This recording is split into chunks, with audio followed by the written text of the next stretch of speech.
Hi, Stephanie Thomas here. This is week 3 of my journal. So we have 2 parts that we're supposed to fill today. The first part is talking about how my fat and caloric intake compare with the target levels. To be honest, I'm completely disappointed in myself because of the fact that my fats were way too high. I'm taking in way too many calories, more than I'm supposed to, which I knew already, but to have to write it down made me a little bit more frustrated and depressed. Almost all my vitamins and minerals fell below my target level. But on the upside, my protein intake was actually right where it should be. One of the things in my health and wellness journey that I have been able to incorporate rather well is the amount of protein that I take each day. So that was a big plus and something that I can continue to build on. The next part of our question was to explain the importance of consuming things like minerals. Well, minerals help us build strong bones and teeth, and vitamins help to replenish a lot of what we lose when we're sweating or doing our daily activities, speeding up recovery times. Carbohydrates, although we all run from them, including myself, I am educated in the spot of carbohydrates, yet I continue to try and avoid them. But those are the building blocks that we actually need, because that's the energy that our body uses for all the great things that we do every single day. Water, extremely important to keep our bodies hydrated, to, our body's composed of the majority of water. So, if you lose something, you need to put things back in to replenish it. Protein does help repair body cells, and what was the other thing I found? And help us make new cells, which is really important. Fiber is awesome. Helps us feel full, more full in theory. It lowers our blood cholesterol, which is great. And it does help prevent diabetes.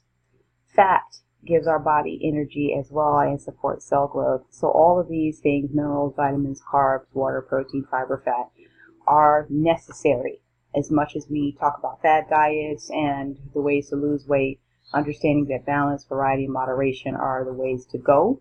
And so if in fact we learn portion control, consistent physical activity, and eating, making better choices, then our long-term success is more realistic and sustainable, which is probably one of those things that drives me crazy, which will bring me into part 2, which it says, examine the effects of my diet and on my health and wellness, and answering these questions.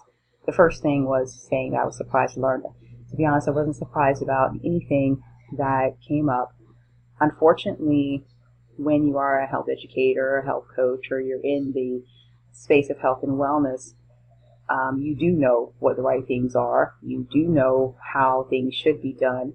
My dilemma, because of myself, is that I have not done the right things long term. I had gained a lot of weight. I was almost 200 pounds about 6 years ago. I got sick, and I lost the weight and got down to about 153, 154 pounds. Since that time, my weight's fluctuated back and forth. I've done a couple yo-yo diets. A few months ago, I was down to 160 some odd pounds. Now today, 3 months later, 4 months later, I'm right back up. I'm at 200 pounds today, and it has a big impact. I can feel the differences in my body, in my muscles, in my joints, in my breathing, the little pudge tummy that I have here. Clothes I just bought in August, I can't wear now. Clothes I could wear in March, I can't wear now. And so because of the fact that I'm not making the right choices on a consistent basis, because I'm not exercising consistently, it is really wreaking havoc on my overall health, not only physically, but mentally as well. The answer to the question, does my diet intake protect me or increase my health risks? It does increase my health risks. I've been down this road before. I sat in a doctor's office and I've been diagnosed, and then my doctor was explicitly said, if you drank more water, if you exercised, if you ate better, you wouldn't be sitting in the chair. And I made the lifestyle choices. But at some point along the way, I got off. I went backwards. And I won't say I'm completely backwards, but as far as weight-wise, I'm completely backwards. As far as my eating, I'm here and there. The last thing it asked us to do was explain 2 ways that I can improve my diet. First of all, just making healthier choices. I'm a sweets fanatic, so I tend to eat sweets. I'm an emotional eater. I'm a binge eater. I'm an overeater. In my younger days, I was probably borderline anorexic, so I was very skinny, and I wanted to stay skinny, so I thought the best way to do that was to live off a bagel and some water each day. It's been interesting to find a happy medium for myself, and I'm going to do that. The other thing is to continually drink more water. I have a water bottle. I drink throughout the day, but a lot of times I don't drink it as much because I don't want to keep running back and forth to the bathroom at work.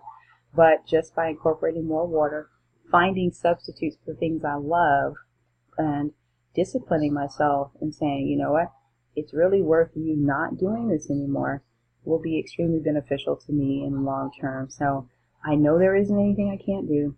I know that I have the knowledge. It's about now going ahead and applying that knowledge to make myself healthier and live better and longer and be able to help encourage, educate, and motivate other people to do the same thing. So I think that's it for week 3. Thank you very much. I hope that you enjoyed your Thanksgiving. I appreciate the time, and God bless you and your family.